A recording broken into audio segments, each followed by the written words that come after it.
நான் பெரியார் பத்தின வீடியோஸ் போட்டது ரொம்ப ரொம்ப தப்பு. ஏன்னா ட்விட்டர், இன்ஸ்டாகிராம், ஃபேஸ்புக் எல்லாத்துலயுமே என்னோட வீடியோஸ் தான் எடுத்து போட்டுட்டு இருக்காங்க. எங்க அண்ணன் பெரியாரை தூக்கி பிடிச்சதை விட நான் பெருசா தூக்கி பிடிக்க போறது கிடையாது. அப்படி இருக்கும்போது நான் பேசுனது ரொம்ப தப்பு தான். தன் மேல வீசப்பட்ட செருப்பை எடுத்து சேமிச்சு தான் பேச வர்ற மேடைக்கு முன்பு போட்டு வித்து சேமித்த காசுல பள்ளிக்கூடம் கட்டி படிக்க வச்சோண்டாங்க ஐயாங்க.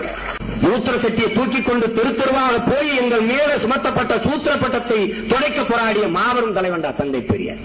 ஆண் பெண் பாலியல் வேறுபாடற்ற சமத்துவம் தந்தை பெரியாரின் கனவு. ஆணுக்கு பெண் சமமான உரிமை, 50 விழுக்காடு, கல்வி, வேலை வாய்ப்பு அனைத்திலும் சம உரிமை, சொத்து எல்லாவற்றிலும். அது அவர் கேட்டது. சீமான்னு ஒருத்தன் ராமநாதபுரத்துல ஆடு மாடு மேய்ச்சிட்டு தெரியாம படிச்சுட்டு திரைப்படத்துல இயக்குனர் ஆகியிருக்கான்னா அதுக்கு ஒரே ஆள் தான் காரணம். இந்த ஆள் நன்றி கடனுக்காக சாகும் வரை, உயிர் உள்ள வரை அவர் என்ன பணியை செய்தாரோ அந்த பணியை செய்து சாகிறது முடிவெடுத்திருக்கேன். நான் படிச்சுக்கிட்டே வரும்போது தெளிவு வருது. என் இனச்சாவல தான் இவெல்லாம் திருட்டு பையன் எனக்கு எதிரானவன் தெரிய வருது.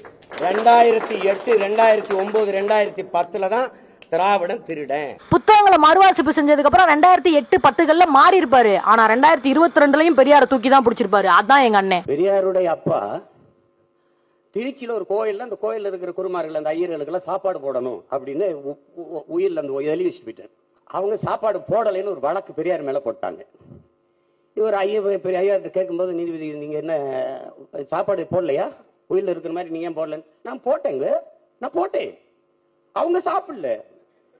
ஏன் சாப்பிடல அவங்களே கேளுங்க. அவர் தாழ்த்தப்பட்டவரை வச்சு சமைச்சு போடுறாருங்க, நாங்க எப்படிங்க சாப்பிடுறோங்க. எங்க அப்பாங்க சோறு போடணும் தான் சொல்லியிருக்காரு, ஒழியங்க யாரை வச்சு சமைச்சு போடணும்ல சொல்லலாங்க. சோ மறுவாசிப்பு செஞ்சதுக்கு அப்புறமும் ஒரு மனுஷனை தூக்கி பிடிச்சு பேசுற ஒருத்தர் இருக்கும்போது நான் எதுக்கு பெரியாரை பத்தி இனிமேல் பேசணும்? இனிமேல் பேச போறது கிடையாது. ட்ரோல் பண்றவங்களா நான் எப்படா வீடியோ போட வெயிட் பண்ணிட்டே இருந்திருப்பீங்களா? இந்த வீடியோ எடுத்துக்கோங்க.